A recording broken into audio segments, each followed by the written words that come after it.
raise. But because it was so good, what I'd like to do from a housekeeping point of view is right next to my name, if you could just take your out and mark excellent. Get it off your mind and just put it to the side, and we'll all be good. So what the forum asked me to do is to explain the GME environment in Medicare to you in terms of funding and that type of thing. And then several years ago, with some degree of frustration to talk about, we talked about reforming the GME environment. And the good thing about it is many academics and more recently the IOM have come up with other ways of reforming, but they've tracked pretty carefully or pretty closely to the things that MedPAC said many years ago. So maybe there's some hope, but there is a lot, and we should talk about this on Q&A, which is if there are all these ideas floating around, if there's these people doing this kind of research, why doesn't anything change? And on Q&A, I think we should probably get into that. Anyway, I have a typical slide here. We're a congressional agency. We act independently. We support both sides of the aisle. We do analysis. We make recommendations to the Congress, that kind of thing. I think most people have a sense of who we are. We're very small, though, 35 person staff, and then I have 17 commissioners that I report through to the Congress. Okay, so I'm supposed to tell you about graduate medical education. I don't consider myself an expert in these matters, although I come up to them every once in a while as our work comes up to it. But there's a little bit of history here that I think is important to keep in mind as you consider this issue. So, Medicare was created in 1965. The private sector was not interested in insuring, elderly and ultimately disabled people because they actually use care, and so there was definitely a market failure, and Medicare was created to try and address that. And as part of those discussions, people said, well, we train physicians. Physicians are a public good. Shouldn't Medicare pay for that? And there was a decision at the creation of Medicare, and ultimately as Medicare went through its payment system changes, which I'll give you a feel for as we go forward. But the thought process was Medicare shouldn't be the only and permanent solution to this problem. If you think about this, this is a public good. You train a physician can see an uninsured person, a privately insured person, a Medicaid person, a Medicare person. They can also, and I believe Aaron was making this point at the end of it, they can also not see that person. You can publicly train from your paycheck every 2 weeks out of Medicare a physician, and then that physician, after he or she has received all of their training, can choose not to see a Medicare patient, as the case may be. And so some people said, the way you should do this is create a fund or a trust fund that is about graduate medical education. It's not connected to Medicare, it's not connected to GME, and fund the training of a physician because that's a public good. And then maybe that money should come from general revenue or a tax on insurers or something like that. But the main thing I want to do before I drag you through all the Medicare stuff, which is going to be incredibly interesting, is to keep in mind there were other ways to approach this, and in fact, in the conference report that created it, they said Medicare should be a temporary solution and shouldn't be the only funding source for GME. It isn't, but it is the major game in town. Okay, so that's a little bit of history. So how does Medicare GME work, graduate medical education work? So the first part of it that I want to get across to you is called direct graduate medical education payments. This is $3 billion. And what this is keep in mind the way graduate medical education has evolved is, and I'm starting to make some broader points here, is the money is all driven through the hospital, and so ultimately $10 billion and drives out of Medicare through the hospital, and training programs, consequently, have historically been housed in hospitals. And that's going to become an issue that I'm going to lay out for you. So we're talking about $3 billion that travels to the hospital, and this particular $3 billion does the following. When you're in a hospital and you have a training program, you have a bunch of interns and residents running around. Well, you have to pay them salaries, and then you have to have some administration to pay them and schedule them and make sure that what this training program actually works. And so you have a payment that is to cover the salaries and the administrative costs associated with that intern and resident. And let me just say this, and actually Erin had a nice slide which she took from the IOM. This is the process where the student has left medical school and now has entered a residency program in largely in a hospital setting where they're getting trained by other physicians to do the thing that they have chosen to do, internal medicine, orthopedic surgery, whatever the case may be. Okay, so that's the place in the education that we're talking about. Payment system works like this. There's a cost report from the hospital that says the per person cost of this intern and resident is X.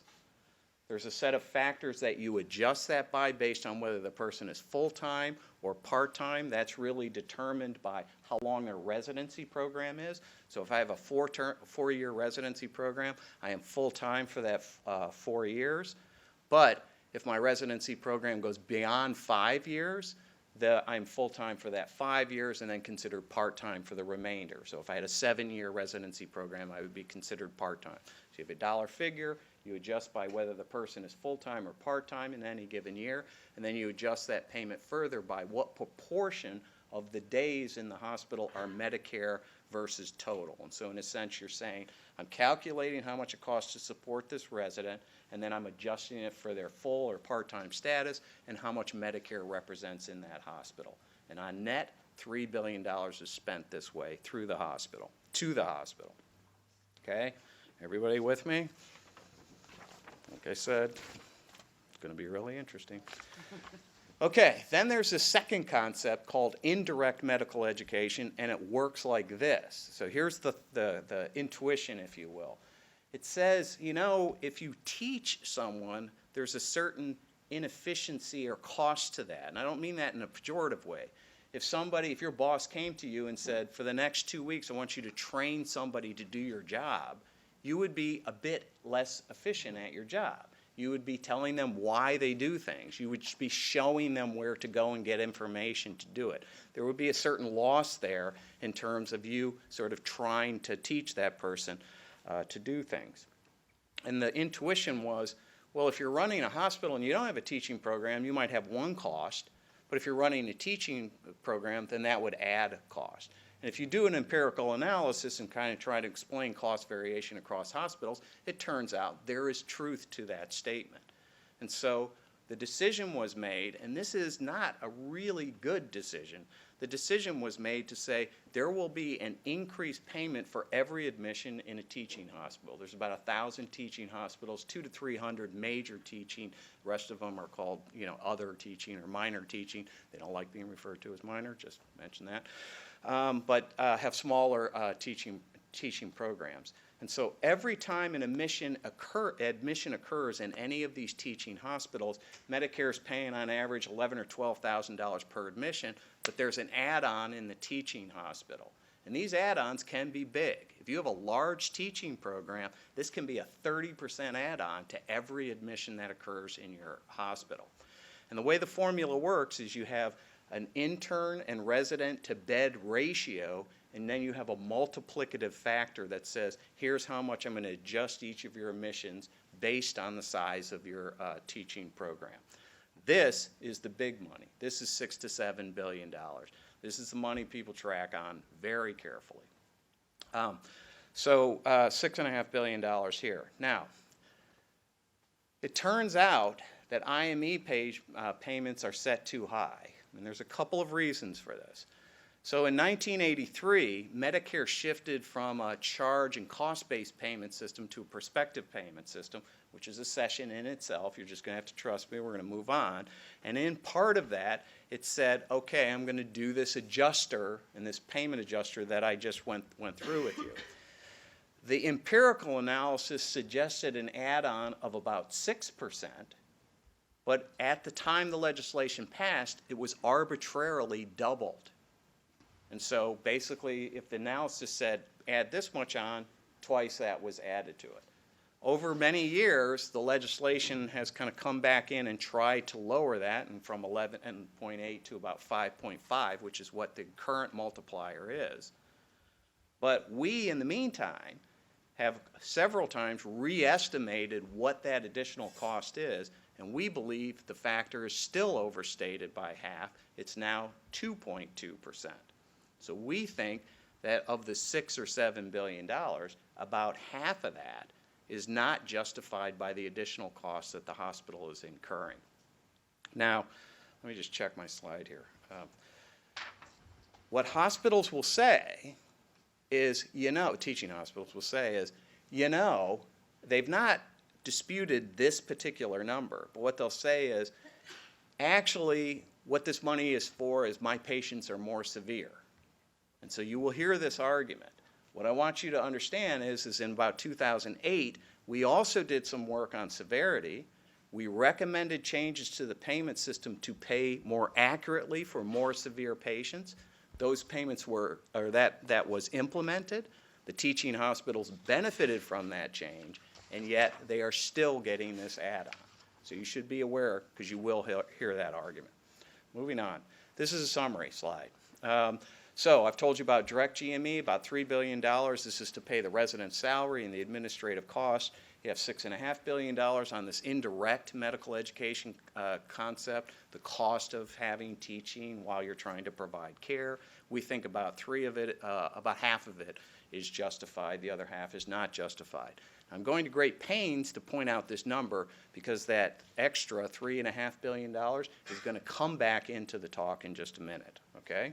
So write that number down while you're marking excellent on your evaluation forms. Okay. I already told you this. Yeah, this is the slide I was telling you. You'll hear the severity argument. I got out of sequence there. Sorry, guys. This is a severity argument. I've taken you through it. There's now a severity adjuster in the payment system the teaching hospitals benefited from. Okay. Now, the next thing you're going to hear when people come to your offices, and I think Aaron's stuff comes deeply into play here, is the first thing you're going to hear is, look, this is simple. We have a shortage. We need more physicians, and you need to increase the numbers of funded slots that are in GME. Okay? And that's all that needs to happen here. Now, of course, this costs money, and so I imagine you also have to pay attention to the deficit and the debt that this country is facing, but that's the basic argument. Right now, there are probably, and Aaron probably knows this much better than me, there's probably 100 plus thousand slots in the country. Medicare subsidizes 90x of those, and then the hospitals pay, just outright for another 10 to 15,000 of those. So in other words, Medicare does